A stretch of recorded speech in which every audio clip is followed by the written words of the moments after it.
m'appelle France Leblanc et il me fait plaisir d'animer ce forum des chefs aujourd'hui qui portera sur les enjeux économiques qui touchent les femmes. Je rappelle que c'est un événement bilingue, donc il y a des appareils disponibles en arrière si vous en avez besoin. My name is Frances Leblanc. I will be facilitating the discussion today with our leaders on economic issues impacting women. This will be a bilingual event, so if you do need a device for translation, they are in the back, so please grab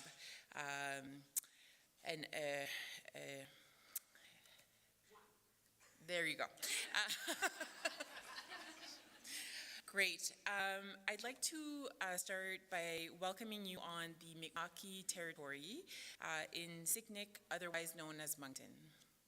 These lands are covered by the Treaties of Peace and Friendship originally signed by the British Crown in 1726 and renewed in future years. These treaties did not deal with the surrender of land and resources, and like many, I'm also on my relearning journey of our history.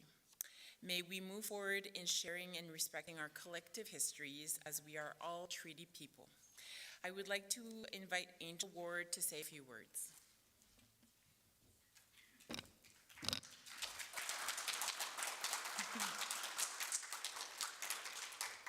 Gwe, Nideliwisen Ansalewin.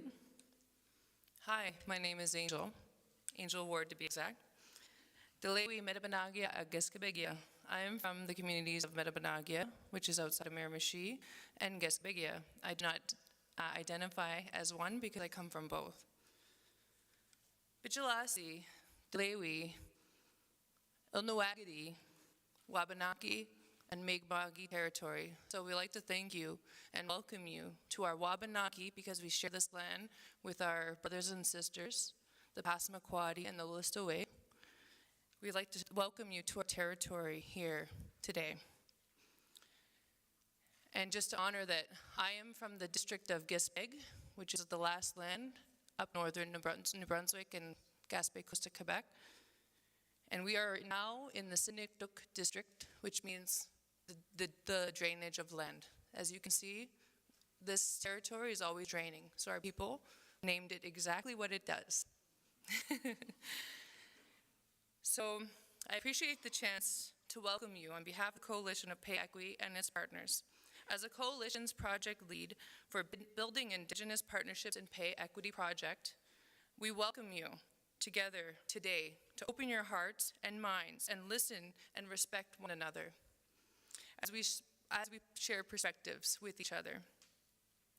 A traditional teaching of understanding that was shared to me by my Giju, which is my grandmother, is to understand starts with the ability to listen intentfully.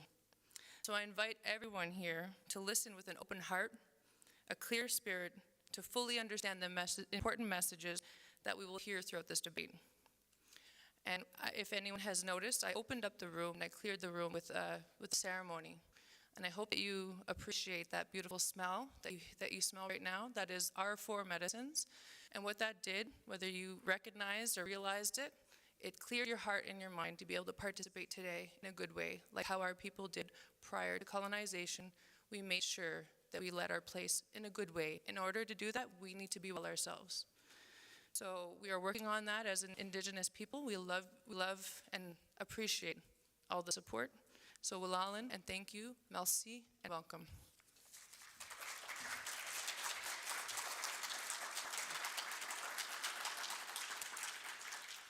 So this special forum was organized by the New Brunswick Coalition for Pay Equity in collaboration with 4 other partner organizations: the Common Front for Social Justice of New Brunswick, the Human Development Council, the Multicultural Council of New Brunswick, and Child Care Now, New Brunswick. This forum is to highlight the importance of women's issues, which thus far has received very little attention in the electoral campaign. The organizers wanted to ensure that we did shed light on these important issues, and as affordability is top of mind for many, the focus is on economic issues. On behalf of the organizers, we also wanted to thank Rogers, who will broadcast this event in the near future, so we will share the details on our social media when it's available. On that note, I would like to thank the leaders who are joining us today. We have David Kuhn from the Green Party, Susan Holt from the Liberal Party, and Alex White from the New Democratic Party.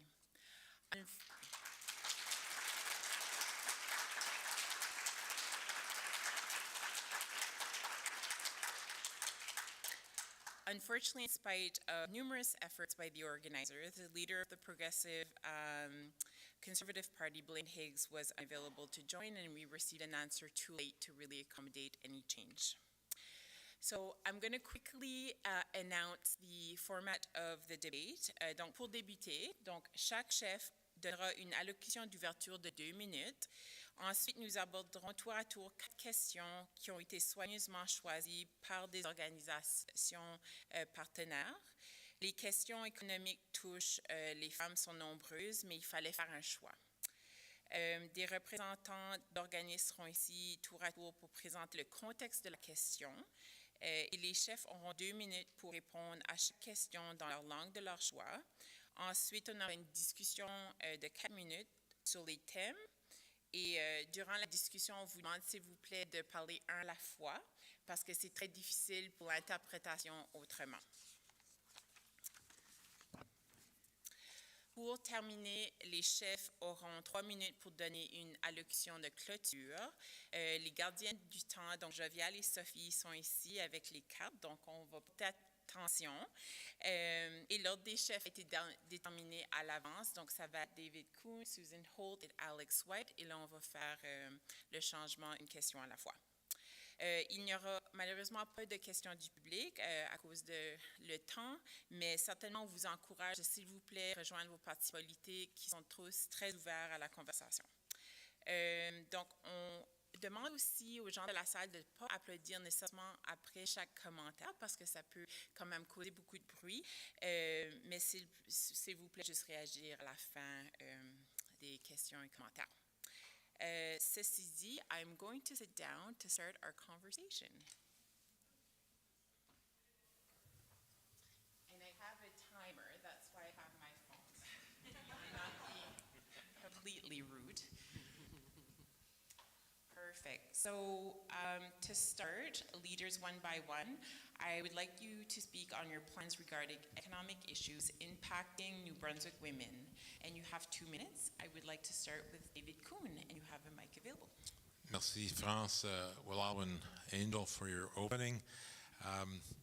C'est un plaisir d'être ici avec vous aujourd'hui. Merci aux organisateurs pour votre travail ici. C'est très important d'avoir l'occasion de parler sur les enjeux économiques pour les femmes du Nouveau-Brunswick. It's great to be here. We have a strong platform that addresses these issues and other related equity issues. It recognizes the intersectionality of gender and race with economic and social challenges that women face across this province. Really proud of our fantastic team of candidates, and once again we have a gender balanced team of candidates that's quite diverse, including people of color, people with disabilities, representatives from the LGBTQ community in our province, an Indigenous candidate, and those who are part of the immigrant community. A Green government, right off the bat, will do one thing immediately, and that will address minimum wage in this province. It needs to go up, and we will ensure that it goes up to $20 an hour. Mais nous reconnaissons la nécessité de lutter contre le racisme systémique. It's absolutely vital that we attack systemic racism because it is one of the barriers to economic progress for women in this province, and it's absolutely essential that we take that on. I also want to talk about an issue, we'll do a little bit more later, but that really is a barrier to women fully participating in the job market. Now, we know that the lack of childcare space is that. But the other thing that sometimes isn't thought of is the lack of public transportation is also a barrier to get to work. If you don't have public transportation, if you don't have a way to go pick up your kids, then that is difficult. And I know people who are in that situation. So we will get into details. I look forward to your questions, and I'll pass it on to Madam Holt. Perfect. Thank you, David. Susan? Thank you very much. I want to start by recognizing the organizers. We really appreciate that the Coalition for Pay Equity and your partners have given us an opportunity to get together and talk specifically about women's issues and women's economic issues during this election. So I very much appreciate the opportunity. I also want to take the opportunity to recognize a couple phenomenal members of Team Holt that were able to be here with us today. So I'm going to ask my candidates to stand, and I want to recognize Lynn Chantal Boudreau, our candidate for Chandelay Irishtown, Natasha Vautour, our candidate for Dieppe Cook, and Claire Johnson, our candidate for Moncton South. Thank you all for being here today.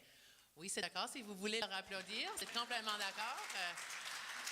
Notre équipe, avec ces 3 femmes puis plusieurs d'autres, on a des femmes nouveaux arrivants sur notre équipe et des candidats autochtones et diverses. Mais tous nos candidats écoutent au néo-brunswickoise, puis on entend la même chose. What is that green one say? Half the time. That's 1 minute then? Okay. In that case, I'll go really quickly. A Holt government is committed to equal pay for equal work. A Holt government is committed to paying and valuing caregivers and making sure that we're caring for the people who are caring for us. Parce que c'est typiquement eux autres qui sont moins payés et c'est du travail vraiment important. On doit assurer que le travail qui est fait ici au Nouveau-Brunswick est valorisé. Et pour nous autres, le système de soins est clairement dans une crise parce qu'on a quelqu'un qui n'est pas ici aujourd'hui, qui n'a pas investi du tout dans le travailleur, dans le foyer de soins, soins à domicile et les soins aux petites enfances aussi. Alors, j'ai hâte de parler avec vous de nos solutions. I'm really looking forward to talking about how we're going to tackle the healthcare crisis, the affordability crisis in ways that is inclusive and recognizing of the burden that women bear as primary caregivers, often as people who are less paid in this economy and who bear the brunt of our healthcare and affordability crisis directly. Thank you. Thank you, Susan. And Alex? Oui, merci tout le monde pour l'invitation. Je suis tellement heureuse d'être ici aujourd'hui. Mon français n'est pas comme parfait, mais en tout cas, je pense que je vais parler la plupart en anglais. Thank you so much for the invitation. I was thrilled even when this was just rumored, when I was approached by the Pay Equity Coalition that this was being proposed. I immediately said, I'll be there. I mean, this was, I believe, August or early September. Then there was no way I would miss this. This is a very important topic, especially the economic aspect of what goes into recognizing gender and gender disparity and pay disparity and things like this across our province. The NDP is and always has been the workers' party. And when we look at economic issues, we can look at things such as minimum wage laws. We can look at things such as pay equity in all sectors of the economy. We can look at things such as, for sure, public transit, for example, which is a large part of our platform as well. We would absolutely make things easier, but if we really want to ensure that people can have an economic benefit from what the province can provide, we have to make it easy to access. We have to be able to give people the economic spending power, the economic ability, their rights, and the privileges to be able to pursue and to be rewarded for their goals, their work. And 30 seconds already? Look, I talk a lot. This is really hard. I really have a hard time, but I'll have to wrap it up in that case. I'm really excited to be able to share with you our plans for what we have going on in the economy, the plans we have for the province in general, and the plans that we have that I believe that would affect the topics that we're going to be presented today in specific. Thank you so much for having me. Perfect. Thank you so much. Wonderful. So, merci aux 3 candidats. On va passer à nos 4 enjeux présentement. Donc, j'aimerais inviter Isabelle Forêt, la coordinatrice du chapitre du Nouveau-Brunswick d'un enfant d'une place, à venir présenter sur le premier enjeu, qui est les services d'apprentissage et de garde à la petite enfance. Bonjour, merci. Bienvenue. Comme elle a dit, je m'appelle Isabelle Forêt.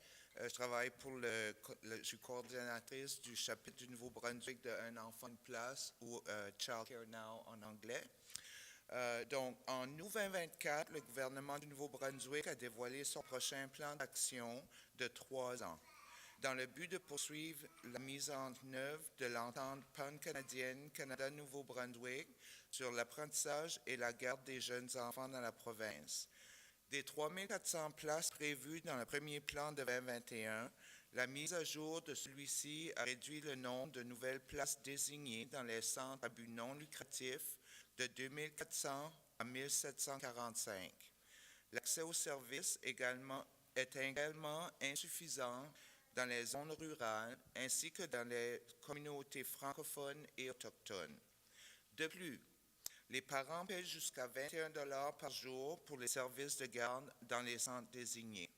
Pour les familles à faible revenu, cela consiste encore un obstacle, en particulier la capacité des femmes à retourner au travail.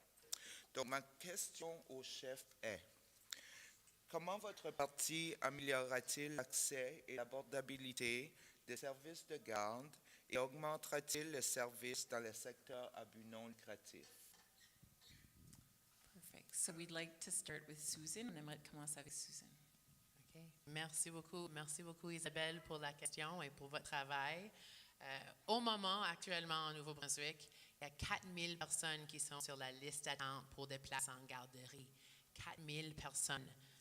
Je pense qu'on connaît tous quelqu'un qui met leur nom sur une liste d'attente le moment qu'elle comprend qu'elle va avoir une famille. Alors, on doit poursuivre le déploiement de la place en garderie de 10 $. Le travail doit continuer et il doit continuer d'une façon beaucoup plus vite parce que, comme Isabelle a dit, c'est seulement à 21 $ au moment quand le but, c'est de réussir à avoir des places en garderie pour 10 $. Et ça, ce qui veut déterminer que c'est un taux qui peut être mieux payé par les moins nantis. Alors, pour nous autres, on va renforcer considérablement la main-d'œuvre pour la petite enfance de 2 façons différentes. On doit changer les conditions de travail, améliorer les conditions de travail dans les garderies, grandement composées par des femmes, on connaît ça. Notre plan de rétention aussi veut dire une augmentation des salaires. Parce qu'au moment, le salaire moyen pour les personnes qui travaillent en garderie, c'est 18 $, mais la moyenne autour du Canada, c'est beaucoup plus que ça. Je pense que c'est 21 $. Mais on sait en Nouveau-Brunswick que vous pouvez être une aide à l'enseignant pour 25 $. Les garderies ont la difficulté à attirer un main-d'œuvre. Alors, un gouvernement Holt va augmenter les salaires pour les éducateurs et éducatrices dans la petite enfance. Et on va aussi fournir de l'aide financière pour que les personnes peuvent se former dans leur certificat et leur diplôme de travail dans la petite enfance. Il y a plusieurs choses qu'on veut faire. Il y a une urgence d'enlever le fardeau administratif et législatif qui est sur les propriétaires de garderies de petite enfance aussi. Alors, nous allons régler que ce fardeau-là, ça fait que c'est vraiment difficile de créer une garderie et de continuer d'en avoir. Alors, on va améliorer la papasserie pour les propriétaires de garderies. Excellent. On vous rappelle qu'il va y avoir aussi 4 minutes de discussion ouverte. Donc, je ne vais pas mettre toutes mes informations dans une mais réponse. j'apprécie beaucoup. Tu m'as demandé de parler moins vite pour le traducteur, alors j'apprécie ça. Justement, ben merci. Alex? Oui, merci Isabelle pour la question. Et désolé tout le monde, j'ai juste mes notes sur mon fond ici. C'est pas comme je suis sur l'appel. Mais en tout cas, so the NDP would not only provide the full 3,400 spaces that were promised before, but we would add an additional 1,500 spaces of $10 a day childcare on top of this. This has been a promise that has been long in the arrival. It's been promised for years, decade perhaps, or even more. It's impossible. There was a campaign event in St. John, and I was there. It was just a campaign on the clock, political speed dating. And somebody came up to me, and it actually was a former colleague of my sister's, and she sat down and she said, "Alex, I'm about to have a kid, and I can't afford daycare." She said, "I need $10 a day childcare spaces."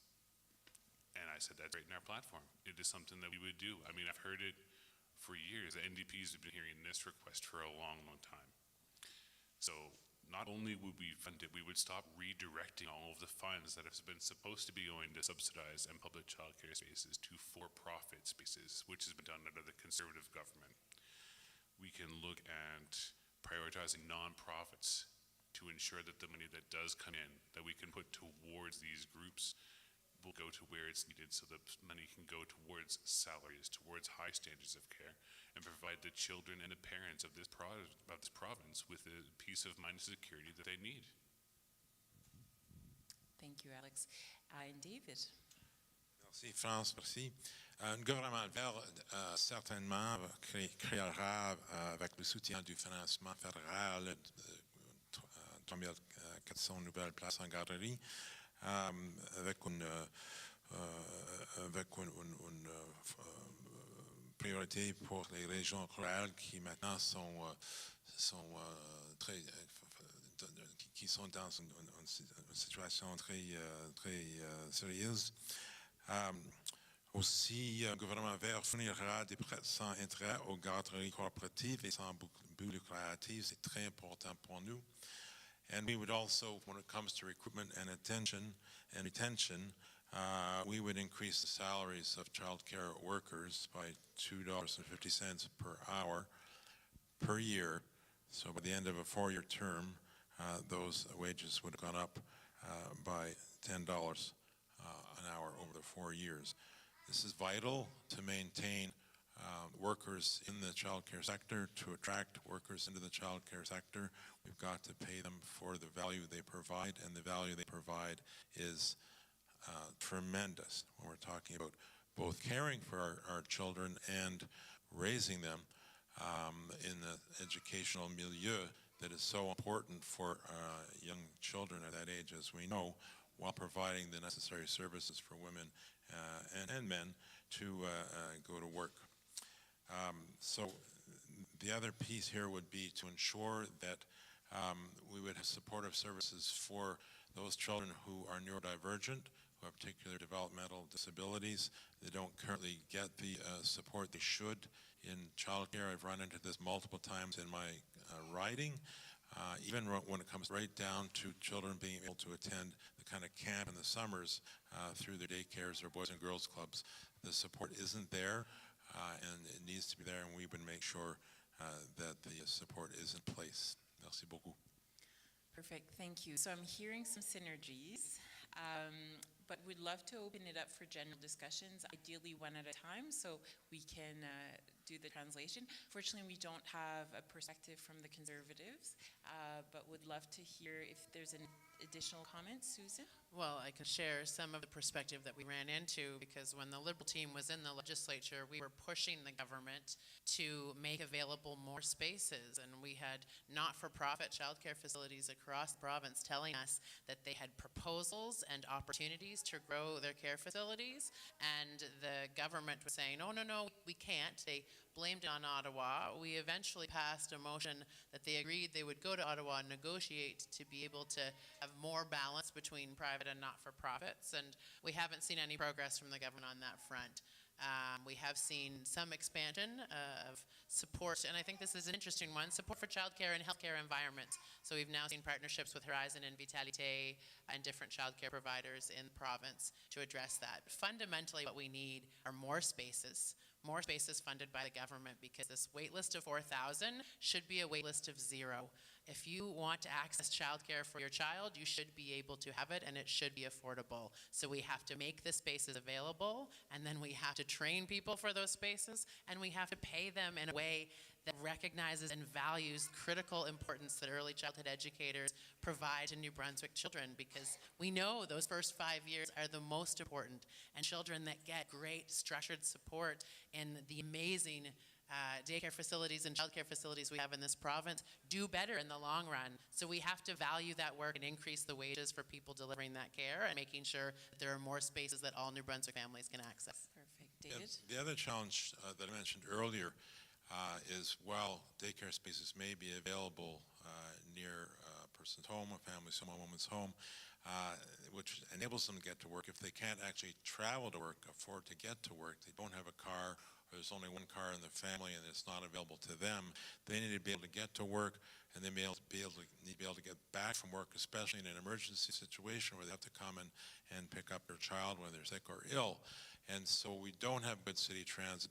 we don't have good public transportation in this province. So that's why we have said that a Green government would invest directly in supporting the operating budgets of our city transit systems in our 4 cities, and that we would also support regional transportation systems through the regional service commissions around the province to provide the kind of Toonie transit system that exists in Prince Edward Island, which is very inexpensive but very effective.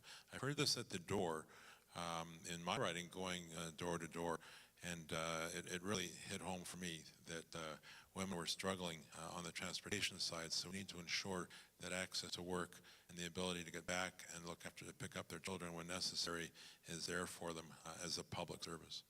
Perfect. Thanks, Alex. Yeah, so clearly transportation is one part of the issue here. I mean, sure, the NDP government would fund municipal transit. We would take that burden off of cities so people can get to and from work.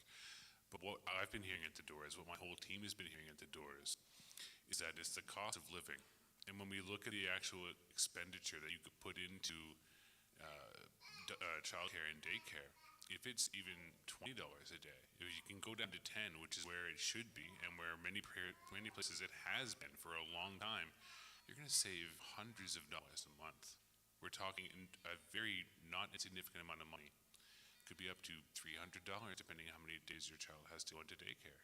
We're looking at professionals who do this job. We're looking at people who need these benefits. And we're looking at a situation where the NDP government would provincially fund all these spaces. We wouldn't have to go to Ottawa. We would fund these things. These are in our budget. We would force the price of these child care spaces down to $10 a day for everyone, period. Thank you. Maintenant, c'est au tour d'Audrey Gagnon, coordinatrice du Front commun pour la justice sociale du Nouveau-Brunswick, à venir présenter un enjeu. Audrey?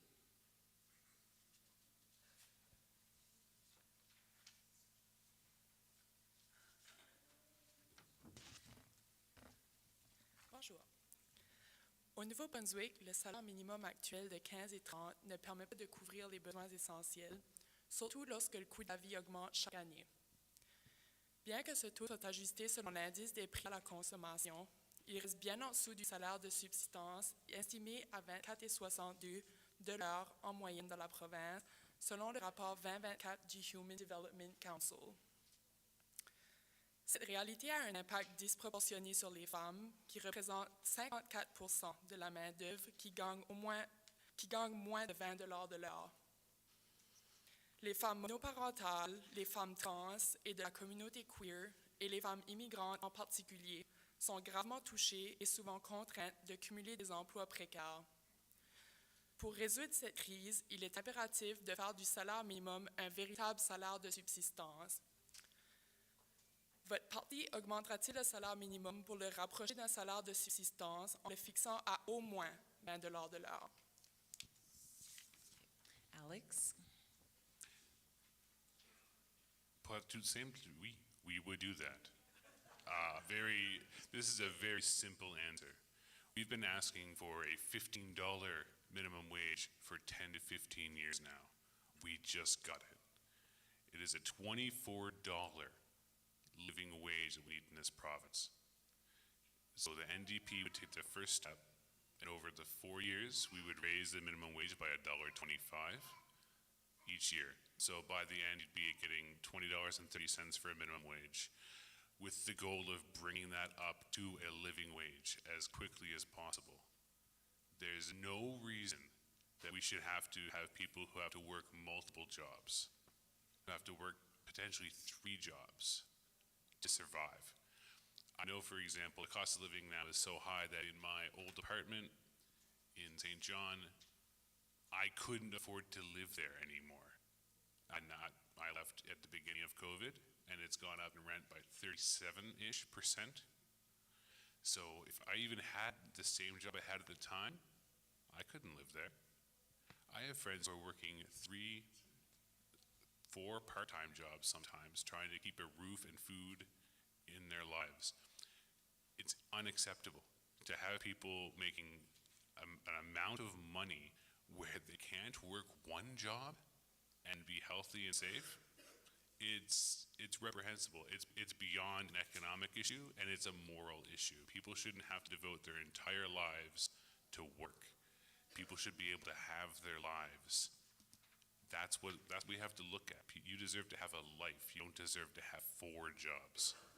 And a minimum wage of $20 goes one step towards answering that problem. Thank you, Alex. David?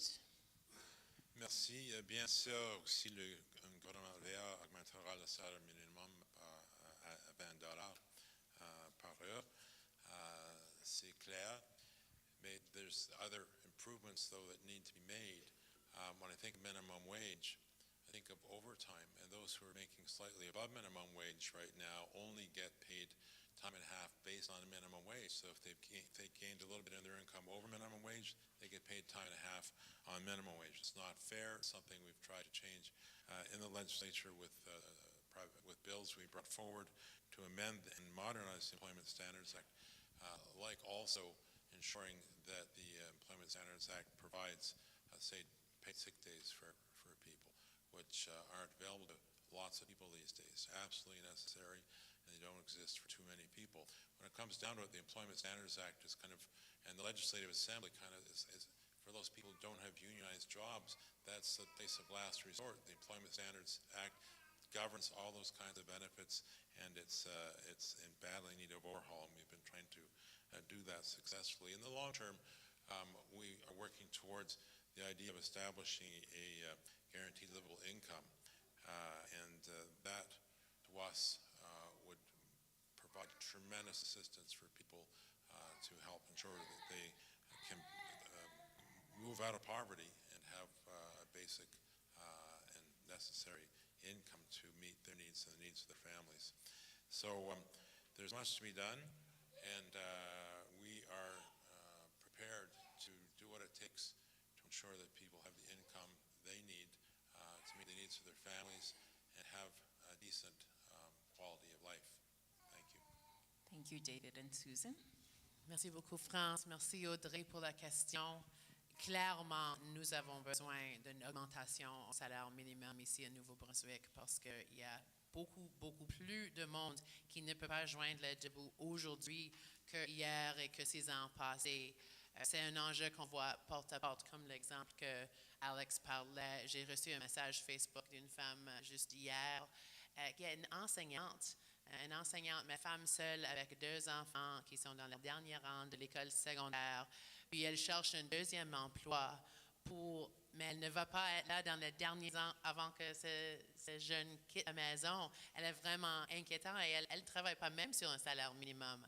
Alors, le gouvernement fait un examen au moment de l'indexation du salaire minimum au niveau de l'indice à prix de consommation. C'est quelque chose qui est dans la loi qu'il doit faire à chaque 2 ans, mais il doit le faire dans 2024 et il fait ce travail maintenant. Alors, nous autres, on veut voir les résultats de ce travail pour déterminer la bonne horaire d'augmentation en partenariat avec les travailleurs et avec les entreprises pour savoir c'est quoi le bon horaire. Alex Cédric décrit une.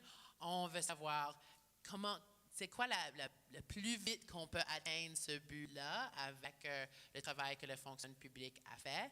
Mais on a des propositions spécifiques pour augmenter des salaires spécifiques parce qu'on a déjà parlé que le fait qu'il y ait plusieurs femmes qui sont dans le travail de soins, on va augmenter le salaire des préposés de soins et des personnes qui livrent un soin à domicile parce qu'on veut valoriser le soin ici à Nouveau-Brunswick. On veut aussi rendre la vie plus abordable. Il y a plusieurs choses qu'on peut faire pour rendre la vie plus abordable pour tout le monde. On veut enlever un pourcentage de vos factures d'électricité. On veut avoir des repas gratuits universels de petit déjeuner dans les écoles et un pay what you can, un paiement par volontaire de petit déjeuner parce que ça aide aux familles avec l'augmentation du coût de la vie que beaucoup de personnes trouvent vraiment dur au moment. Parfait. Merci aux 3 chefs. Malheureusement, on n'a pas de perspective du Parti conservateur encore, mais je vais ouvrir la discussion pour 4 minutes. S'il y a d'autres choses à ajouter, il y a quelqu'un qui aimerait débuter? Alex? Alors oui, c'est pas seulement le salaire minimum qu'on doit augmenter ici. L'NPD a plusieurs choses qu'on peut faire. We want to give the earners in our province who most desperately needed a bit more earning power, a bit more money to put in food on their tables. We have a grocery rebate that is in our platform, which would result in those who make the HST rebate having that doubled for them. Because at this point, the cost of living crisis is so high that if I hear one more person tell me that they're going to have to struggle between paying their power bill and putting food on the table, I might literally explode. It just infuriates me that that's a thing that happens in this province. We can look at the fact that we would put out a universal to every person in this province $200 credit on their power bills. And we would do so by ending the subsidization of power to corporations and large businesses. There's no reason that the province should be giving them money when people aren't able to heat their homes. We can look at the fact that the New Brunswick Child Tax Credit is $250. That hasn't changed in a long time. It deserves to be at a significantly higher rate, and we would put that to $1,200 for the people in this province. We look at the low-income seniors benefit, which needs to be raised up to a reasonable amount. There are all kinds of other factors that we put in here, but we have to look at the fact that the minimum wage of $15, if you're earning just a bit above minimum wage, as a lot of people in this province do, as I did for most of my working life, they paid me 50 cents more, so they wouldn't have to tell me they were paying me minimum wage. If that's what you're earning, and the minimum wage goes up to $20.30 an hour, that should be what you earn from then on, period. I think Alex makes a good point that you have to have both sides of it, right? We want to see wages coming up, but we also need to see pressures on the cost of living coming down. So that's one of the reasons why our team has put in place a rent cap, because rents are some of the biggest expenses that families are facing, and they are going up more than 10% last year alone in this province, because we have a government that refuses to put in place a policy that is clearly effective in Ontario and Nova Scotia and provinces around us. So a whole government is going to put in place a rent cap to help people with the cost of living. We're going to take 4 cents off the price of gas, which is the Higgs tax that he passed on from refiners to consumers. I already talked a little bit about our universal school food program and pay what you can lunch program that's meant to help with the cost of living, as well as an overhaul to the property tax system, because people are also finding themselves not able to continue to stay in their homes because their property taxes have been increasing so much. Those are pieces, but there's one more piece I just want to add, and that is a caregiver benefit.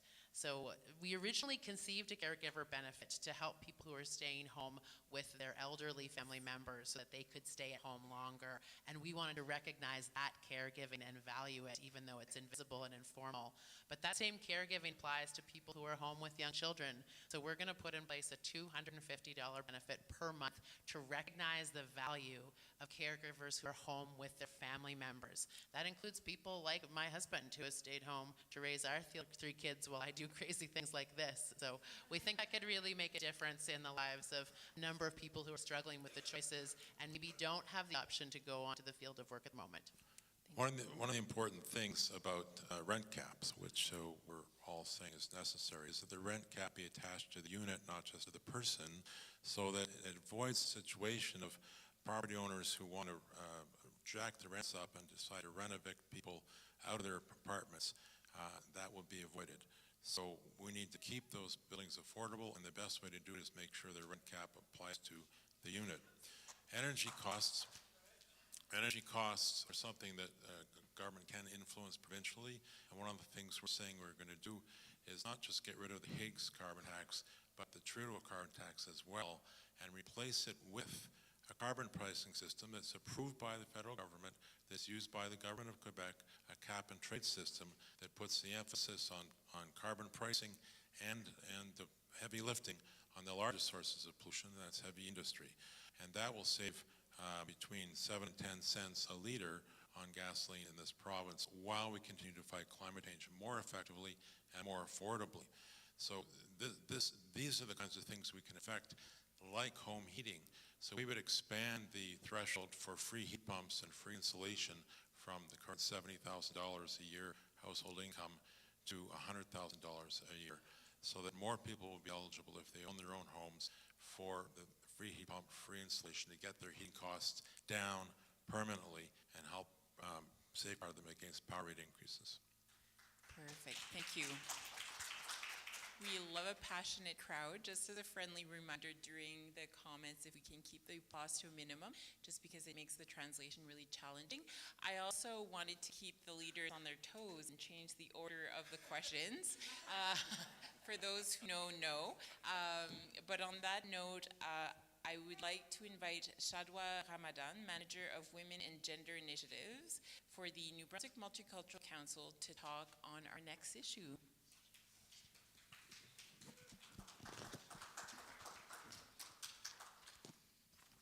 Hello, everyone. Racialized women face systematic racism when accessing employment in their field of expertise, which manifests through biased hiring practices, undervaluation of their skills, and exclusion from equal opportunities. In New Brunswick, racialized women encounter significant barriers to employment, including lower incomes and higher unemployment rates compared to other groups. The question is, what specific initiatives would you implement in the next 2 years to empower and support racialized women in finding meaningful employment in their field? Thank you. Thank you so much. David? Thank you for the question. Well, right off the bat, we've got to tackle racism in a very serious and fundamental way. I've had so many racialized women in my constituency office over the last 10 years, desperate to find work, done their best, loss of experience, loss of credentials, and yet they keep getting turned down. They keep losing out on those opportunities, and one of the common denominators is pathetically the racism that runs through our society that is preventing them from getting work, preventing people from acquiring the kind of occupations and vocations that they're well trained for, well suited for, have lots of experience in. So that's why not only would we implement all the recommendations of the Commission on Systemic Racism, but we would quickly establish a secretariat in the provincial government responsible for tackling racism in all its forms. If you don't have anyone with that responsibility in government, nothing's going to happen, nothing. So we've got to do that. The other piece here is, of course, accreditation. And there's two other pieces. Accreditation, we need to fast-track accreditation. That is a huge problem, which we will tackle. But the final thing is we want to make sure that employers are required to advertise in their job postings the salary range so they can't mess around with women of color by lowballing their salaries because they haven't advertised them. Thanks. Thank you, David. Susan? Thank you very much. Certainly we see this. We see that racialized women experience additional barriers to finding employment and full employment. And so we have focused on a few of the things that David said. One of them is the foreign credential recognition process. We have to make it both faster but also more accessible. There are costs associated with it. There are barriers to that system, some of which is invisible racism. And so we have to change how the process of applying, what it costs to apply, and then how long it takes to get your credentials recognized so that people's full set of skills are appropriately recognized in New Brunswick. We also want to make available the training opportunities reflect the workforce needs of today. So we want to make sure that we have key tuition grants and opportunities to study in fields of high need, particularly allocated to women candidates who might want to go into the skilled trades, as we know is an area of high demand, continuing on into healthcare and education professions that are in high demand, as well as technology careers. So we have to make sure that those scholarships and bursaries and programs are there that can bridge the gap to meaningful employment. We already talked about access to affordable childcare. That's one of the barriers that racialized women experience. And the final one that I'm going to suggest that I think could go a long way is electing women to office and electing racialized women to office. So we're proud to have a woman of color and newcomer to New Brunswick as our candidate in Moncton Northwest. And I won't share with you some of the racism that she's experienced on the campaign trail, but imagine having our first woman premier and our first woman of color in the legislature and the distance that would go to diminish the racism in this province. Thank you. Alex. So most of you probably don't know this, but my actual last job was working on an NBMC project. I ran the Head Start to Employment program through the St. John Newcomer Center. And before that, I worked for the school district at the workroom. So I've been working with employment services for quite some time before I came to this job, if that's what we can call it. So I know firsthand, well, secondhand, the barriers that come up when racialized people come to this province and are looking for work.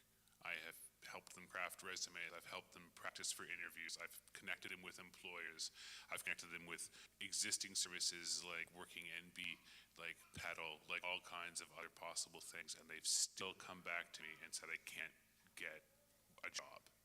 And it broke my heart every time. That project lasted 8 months, I believe, 10 months I was in charge of it. And by the end, it was off the ground in every major city in the province, and that was great. But if we really want to fight back discrimination in the workplace, the best and easiest way to do that is to make it easier for people to join a union. That's how you avoid getting discriminated against by your managers, by your employers. But more than that, we would expand pay equity, obviously, to fill the private sector. There is no reason why the private sector shouldn't have pay equity. Just doing that values women's work more, obviously.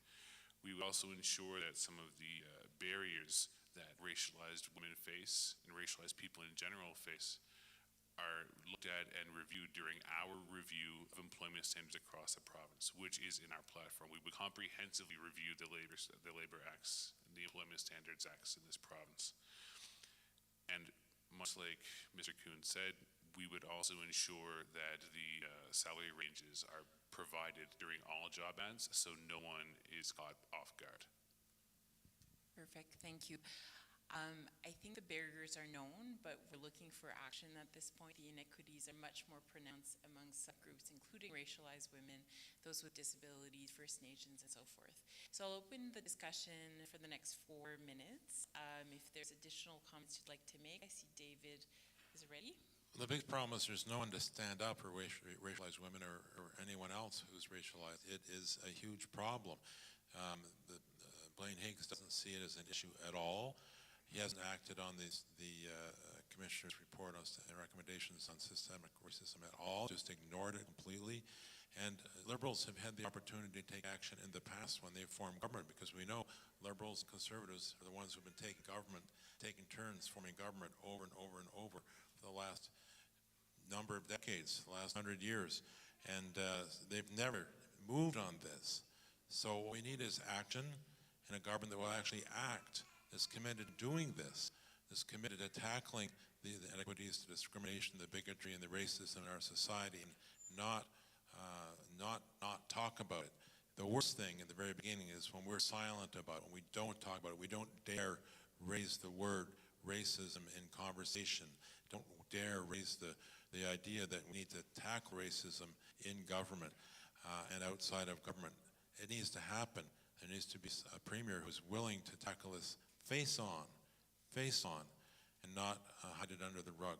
And to do that, we need some tools, we need some institutional capacity like a secretariat, and we need the political will to go right after it and not worry about losing some of your supporters or donors because they don't want you to be talking about racism or attacking racism and eradicating it in this province.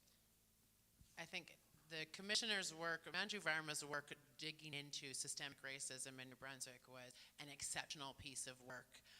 And she put forward Commission's recommendations to a government, and it fell on deaf ears. We have a government that has ignored even responding to the report or to make any commitment to act. And so a Holt government will act on the recommendations in the report on systemic racism that the Commissioner put in place. But I want to put an asterisk next to that, because one of the biggest instances of racism that we see in New Brunswick, certainly under this premier over the past number of years, is the racism experienced by First Nations people in New Brunswick.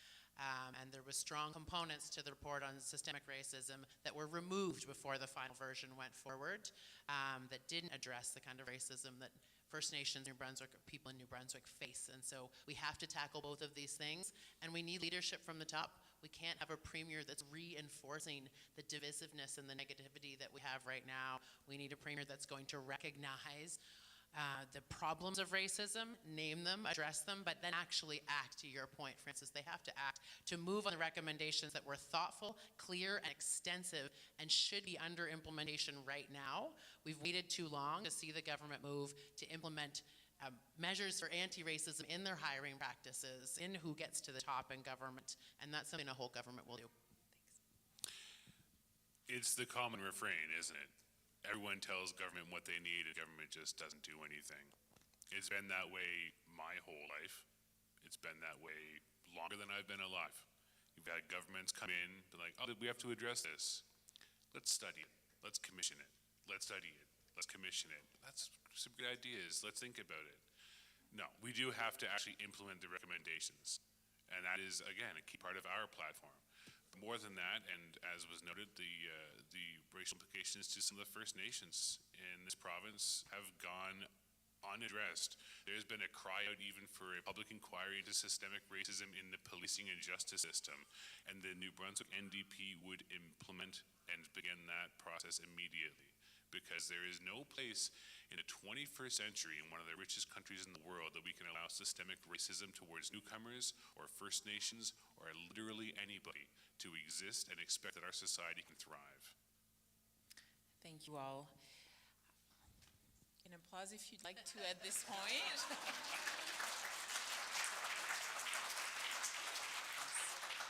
I can feel the passion, it's palpable, so certainly. Yeah, absolutely, you're doing very well. Thank you, and now I would like to invite the chair of the New Brunswick Coalition for Pay Equity, Raphaël Valle-Nadeau, who will introduce our last topic. Bonjour. New Brunswickers working in women-dominated jobs are too often underpaid for the value of their work. This has a disproportionate impact on racialized and newcomer women who are overrepresented in these jobs. Yet, this work is essential to the functioning of our society and deserves to be fairly compensated. To achieve pay equity, the value of women-dominated jobs must be compared with that of men-dominated jobs. Equal value, equal pay. Current pay equity legislation in New Brunswick applies only to the public sector. Due to the lack of legislation in the private sector, the right to pay equity is denied to people employed in private companies, nonprofit organizations, care sector, municipalities, and universities. This must change. Does your party commit to passing a pay equity legislation for the private sector? Thank you. Susan. Thank you very much. I could make this answer really short. Yes. But I won't stop there, because I'm proud to be part of a party that was the first to implement pay equity legislation in New Brunswick. And that was hard work, and it was a big deal when we moved for pay equity in the public sector. And then the commitment in 2018 was to take it further into the private sector, and unfortunately we have now a government that refuses to do that. And they're not here to speak for themselves, but their votes speak for themselves, because our party also brought a pay equity bill to the legislature and asked for pay equity in the care sector, and a Conservative government voted against it. So a whole government will put in place pay equity for the private sector and advance pay equity into the care sector, including not-for-profits. So we already talked about the wages that we're going to be increasing in those sectors, because it is critical that New Brunswick becomes a place that recognizes the equal value of work and pays people equally for that work, regardless of their gender. I'm proud to be part of a party that has a history of success in this file. I want to recognize Joanne, because she and I have probably had these conversations since 2012. There's been a lot of conversations, and I have told her at every turn, we are going to do this, we are going to do this, we are going to do this. I cannot wait to implement pay equity for the private sector as part of whole government. Thank you. And Alex? Again, this could be a really fast answer of yes, obviously. The NDP has had pay equity for the private sector in our platform for decades. It deserves to be there. It's been deserved to be there for a long time, since before it was introduced in the public sector, since before anybody was talking about any sort of pay equity legislation.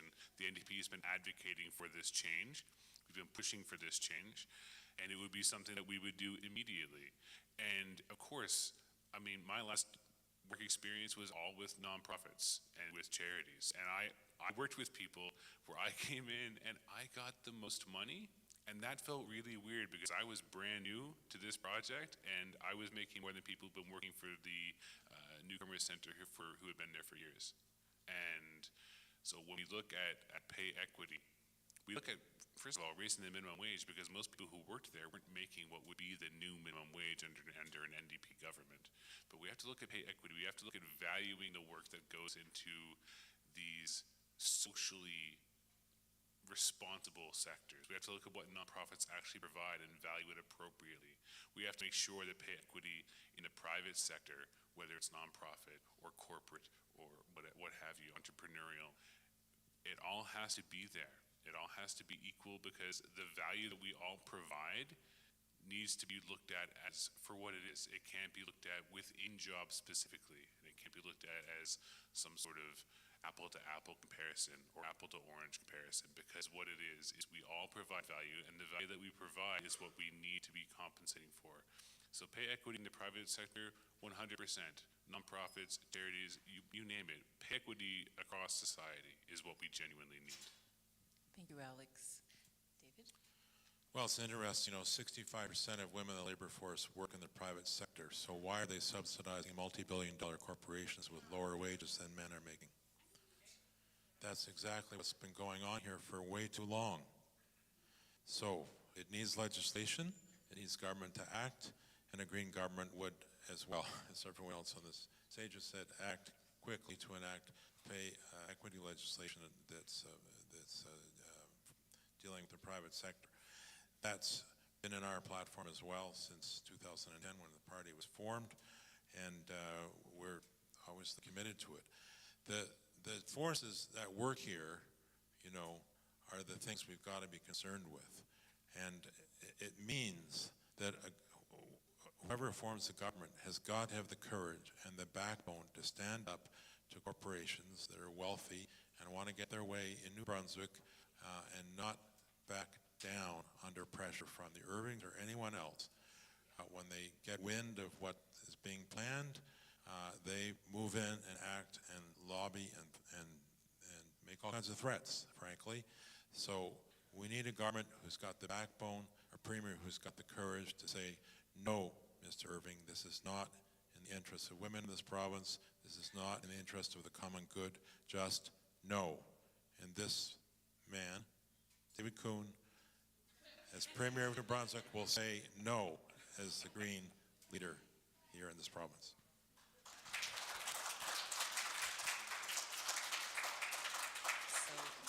Just for the record, we have 3 committed yeses, so thank you for that. Legislation for pay equity, wonderful. Would love to open it up for discussion. Any additional points? Sure. Alex? So we do have to look at the fact that in this province we have a history of subsidizing large industries, whether it's by allowing there to be low pay, whether it's by direct subsidies from the government to industry, whether it be forestry, whether it be oil, whether it be what have you. We subsidize industries in this province because we have believed, or it has been believed by those in power for 30, 40, 50 years, that that's how you make the province improve. But I think if we look at the last 30, 40 to 50, 60 years, the decisions that have been made by successive governments and things that have been advocated for and proposed and pushed for in successive governments, they're what led us to where we are now, right? I mean, these problems didn't come out of one electoral cycle. They didn't come out of the last decade. They didn't come out since the year 2000. These are things that have been happening over and over and over and over again. And the fact is, government has not been willing to do different. They have been willing to do the same thing and hope, against hope, that it's going to wind up giving a different result. And it never does, not once. So what we actually need is a government who's genuinely willing to get in there and say, we're the party of the people of New Brunswick, the workers of New Brunswick, the parents and the children and the employees of this province. And we're going to go and we're going to stand up for you. We're going to ensure that those people who've been getting these government handouts, that money should be redirected to the people of this province, because you're the ones who need it, you're the ones who deserve it, and we all deserve better. Thank you. I'd love to take this opportunity to share that I spent some time, actually, it was probably what got me into politics. I was the CEO of the Fredericton Chamber of Commerce, and I worked really closely with the small business community in Fredericton, as well as larger businesses in our membership. And the business community at the Fredericton Chamber of Commerce was also made up of a lot of not-for-profit organizations. I then went on to lead an organization called the New Brunswick Business Council. And it was in that environment that I worked with some of the largest enterprises in this province and saw leaders who were committed to pay equity. I want to reassure you, I have said no to Mr. Irving before, face to face in the 8th floor boardroom of the Golden Ball meeting. Rest assured that a Holt government will advance pay equity in the private sector in New Brunswick if you give us the privilege of forming government. Thank you, Susan. David, anything to add? Well, this is one of these issues which is, people say a no-brainer, but we haven't seen any movement on it in the private sector whatsoever, despite the tremendous efforts of the Pay Equity Coalition and so many of those who have been on the front lines of this movement to bring about pay equity in the private sector. So it's got to happen, and I guess it's a question in the end of who do you trust to make it happen? And that's for you to decide, and we'll find out on October the 21st. What an ending. Wonderful. Well, thank you so very much. Maintenant que vous vous êtes prononcé sur les 4 sujets ou les 4 enjeux, vous avez 3 minutes chaque pour présenter une allocution de clôture. Donc, on va commencer par David or Alex. It's okay. I lost track. I'm so used to I've going been last. outed. Thank you, Alex. My last name, right? There we go. I feel like I kind of made my case just a moment there. But when we look at what's been going on in government, when we look at what trend we want to take this province, we have to actually understand that we can't do the same thing that we've been doing. It's not feasible. I mean, there's a government who cares so little about your opinions that their representative isn't here, right? There's a government who cares so little that they didn't show up. Didn't show up for the debates. I haven't seen him around Quispamsis whatsoever, and I live there. I'm his neighbor. He lives 4 minutes from my house. So when it comes down to it, we have to be able to take a look at what we want New Brunswick to look like. And I don't mean for the next 4 years. I mean for the next 10, 20 years. We have to be able to take a look at a medium to long-term strategy, a medium to long-term plan to improve New Brunswick's industrial plan, to support New Brunswick industries, to support New Brunswick workers, to make it easier to be in a union, to make it easier to advocate for yourself at work, to make it easier to say, I need better, because we all do need better. There are people here who are on assistance. 35% of the province has some sort of disability. So we have to be able to raise rates. We have to be able to expand accessibility for programs. We have to be able to look at exactly what everyone genuinely needs and make the offer. We have to present it. We have to make it happen. There's no reason that I should be able to say that I lived in St. John for a good half of my life and Quispamsis for the other half. And I lived in a place with the highest child poverty in Canada. I lived in the riding with the highest child poverty in the country, and also the Golden Ball, and also like the New Irving headquarters. We're talking about people who are on the list of largest landowners in the world, in the actual world, and they are thriving while people in this province are struggling. And we provide them with free power. We provide them with tax breaks. We provide all of this sort of stuff. there is a fundamental need to reevaluate how government operates in this province. The NDP would come in, we would look at how things have been done, we would find what doesn't work, we would keep what does work. But there is a real need to make genuine change in this province. I've got people across this province from Dalhousie to St. Stephen who are advocating for their communities, who are doing everything they can to make things better on a day-to-day basis, whether they're union leaders, community activists, nonprofits. We want to be able to make it better for everyone. An NDP voice in the legislature is what New Brunswick genuinely needs. Thank you very much. Thank you, Alex. Now, David. Thank you, merci beaucoup. I want to start by recognizing the organizers and particularly for the work you do day in and day out, the Coalition for Pay Equity, Childcare Now, Human Development Council, Common Front for Social Justice, the Multicultural Council. You all have been a tremendous source of inspiration, advice, and research for the work we've done in the Legislative Assembly over the years, and the work you've done to advance social justice on many, many fronts in this province is essential. And I know it feels like progress is slow, but without you, I don't know where we would be today. So thank you very much for your commitment to your work and what you do for the common good of all in the end. It's been in the House, in the legislature, it is extraordinary how happy some politicians and some public servants are with such minuscule incremental changes. Someone asked me the other day, a young person, can government be a change for good? Can it be a force for good? Can it actually make significant changes? And I said, well, I guess I've lived long enough to see that. Yes, it can, but not recently. Not recently. There's been quite a change over years in the role of government, where parties seem too focused on the next election and trying to score points off the other parties in the legislature and so on and so forth, rather than doing the job they were elected to do, to govern, to provide good governance, to uphold the common good in this province.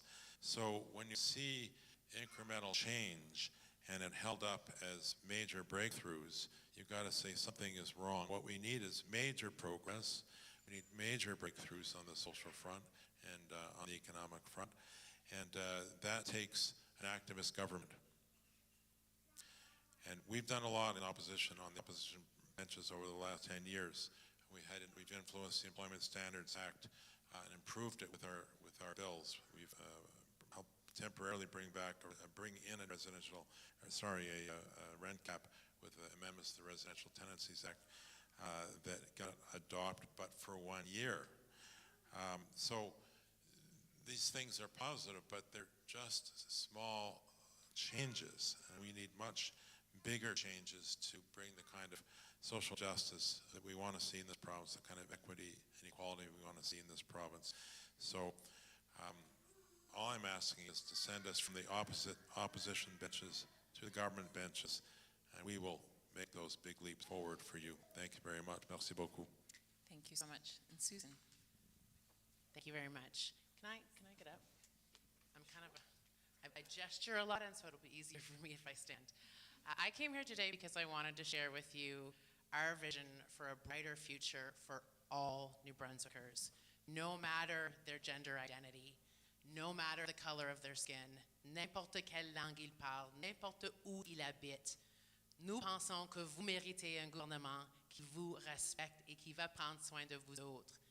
That's what Team Holt is going to do. And as I stand here, I want to reflect on something that happened this morning, because I was proud to stand up with my team and make a commitment to announce better access to women's health in New Brunswick, announce funding for IVF, announce that a Holt government will make contraception free, that we will expand midwifery services, and that we will provide at-home Pap tests for women across New Brunswick.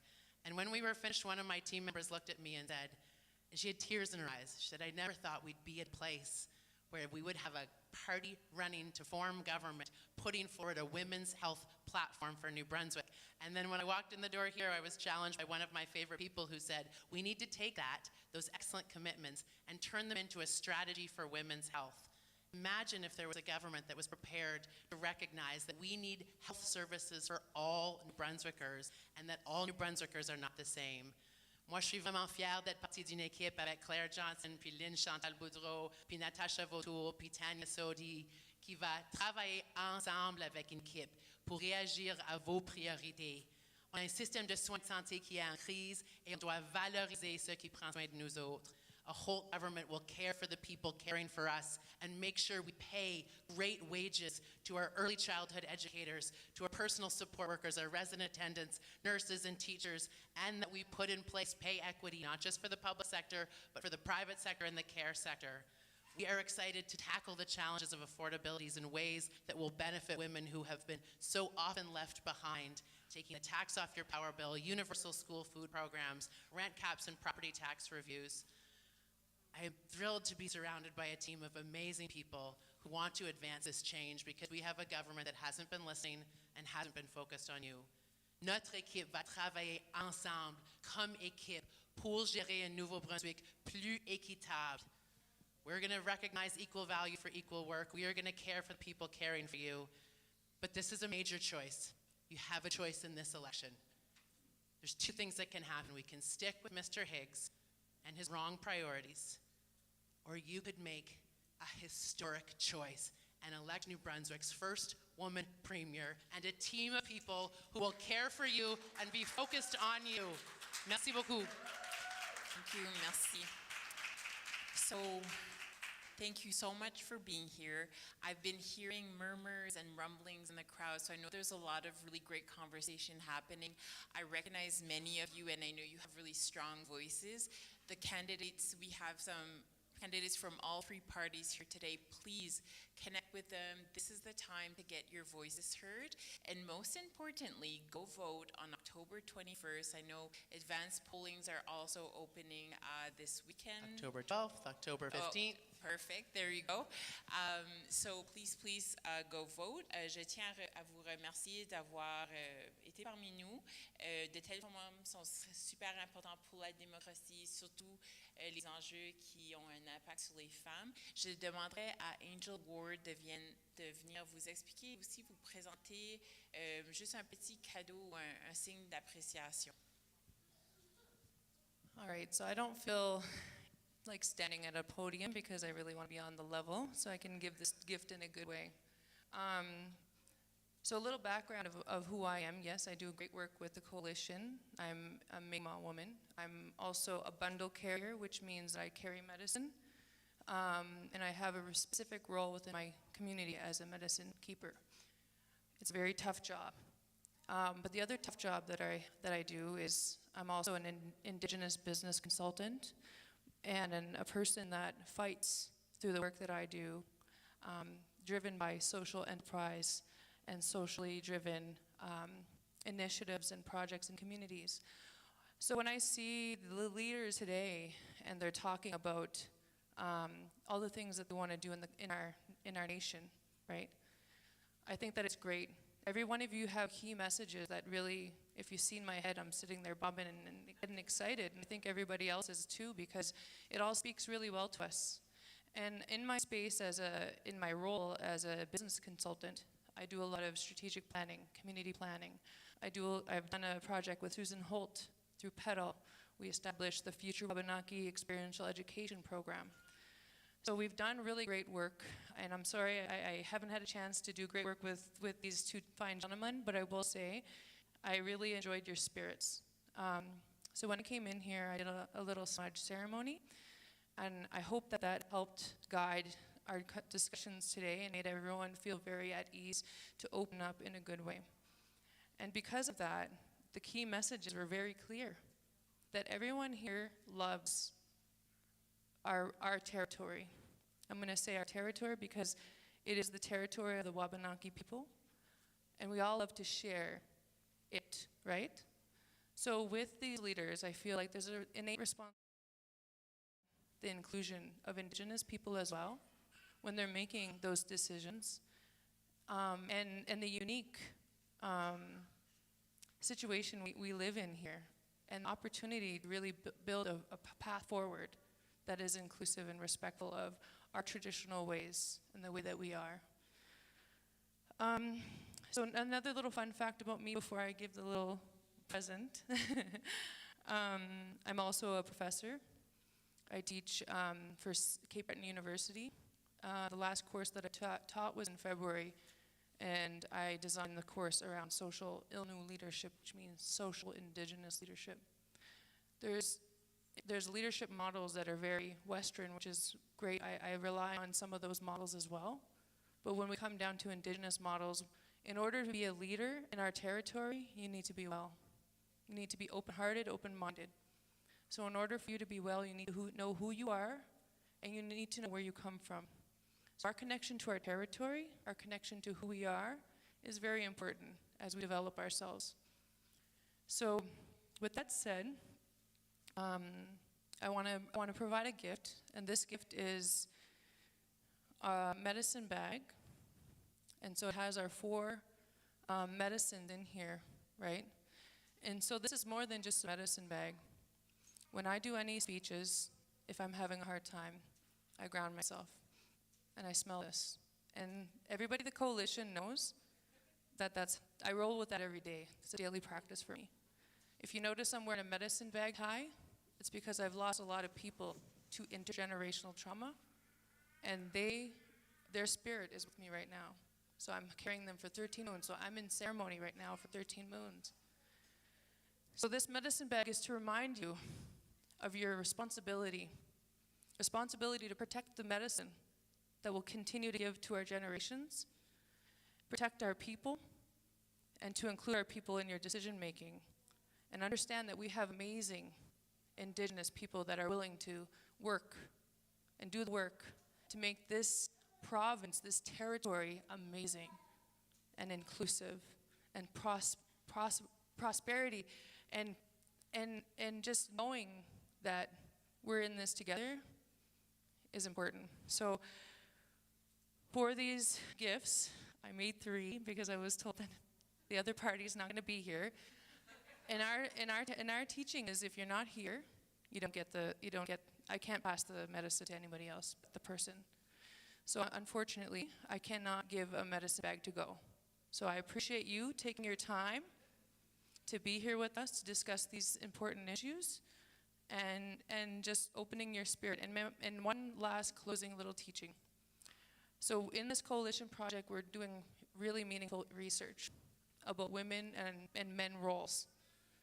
And how do we research that and incorporate Indigenous, knowledge in what women and men roles are?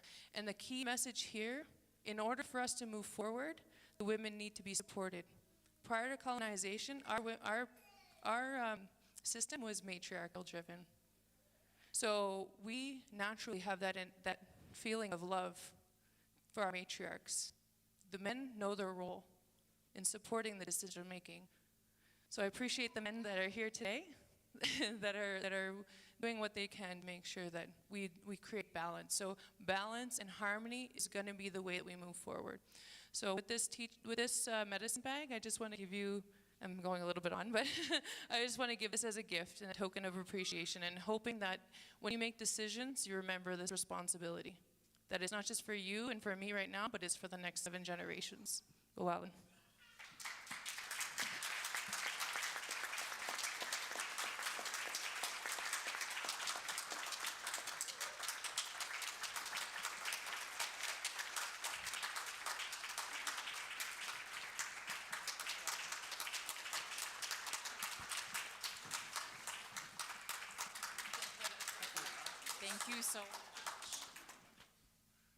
Thank you so much for sharing. Just a friendly reminder, this will be broadcasted broadcasted on Rogers. We will share information on our social media. Special thanks to Rogers, to Sonic for technical support, as well as Yolande, our translator today. We'd also like to highlight the 4 or 5 organizations, la Coalition politique et salariale, le Front commun pour la justice sociale du Nouveau-Brunswick, le Conseil multiculturel du Nouveau-Brunswick, Human Development Council, Un enfant, une place au Nouveau-Brunswick. Je vous rappelle...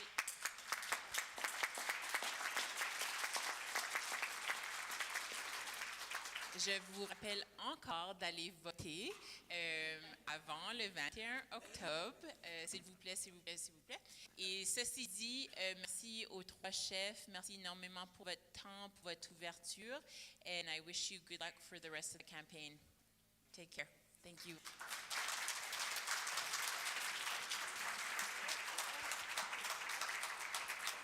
If I may just take a minute before we break, just to get a chance to introduce the Green candidates in the room as well, since you might be looking to talk to them afterwards. So Chantal Landry in the back, put your hand up. Danny Blanco, Danny is in the front here. Sarah Lord, Jacques Giguère, and Vincent Marola. Merci beaucoup, thank you.